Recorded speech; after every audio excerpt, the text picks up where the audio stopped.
বিশালগড়ে CPM এর যে সম্মেলন, সেই সম্মেলনের যে প্রচারের যে ফ্লেক্স, সেই প্রচারের ফ্লেক্স এবার নষ্ট করার অভিযোগ উঠল দুষ্কৃতীদের বিরুদ্ধে। মহকুমা কার্যালয়ে সাংবাদিক সম্মেলন করে এমনটাই কিন্তু জানিয়েছেন সিপিএম এর নেতৃত্ব। আসুন দেখি সিপিএম এর নেতৃত্ব ঠিক কি অভিযোগ করেছেন। মুখ্যমন্ত্রী আসার আগ মুহূর্তে এই ঘটনাগুলি সংঘটিত করেছে। তাহলে মাননীয় মুখ্যমন্ত্রী নিশ্চয়ই এটা বুঝবেন যে ওনার রাজত্বে রাজ্যের গণতান্ত্রিক অবস্থা, রাজ্যের মানুষের বাক স্বাধীনতা, রাজনৈতিক দলগুলির স্বাধীন কর্মকাণ্ড কোন জায়গায় দাঁড়িয়ে আছে। এবং আমার বিশ্বাস মুখ্যমন্ত্রী এতে লজ্জিত বোধ করবেন। আমরা জানি যে এই ঘটনা করে এরা যদি ভাবে যে সিপিএম পার্টি শেষ, এটা হয় না।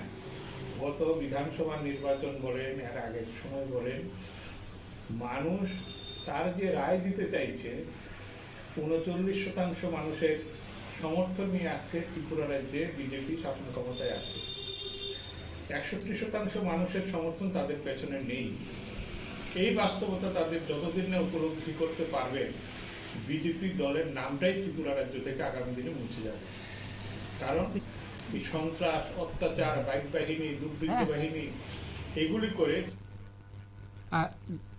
বিজেপির বিরুদ্ধে কিন্তু একগুচ্ছ অভিযোগ তুললেন বাম নেতারা এবং আগামী দিনে পলিটিক্যালি তাদের মোকাবেলা করা হবে বলে কিন্তু জানিয়েছেন বাম নেতারা। এখন নিয়ে নেব ছোট্ট একটা বিজ্ঞাপনের বিরতির পরে ফিরে আসছি আমরা অন্য কোনো খবরের সঙ্গে। থাকুন নিউজ ভ্যানগার্ডের পর্দায়।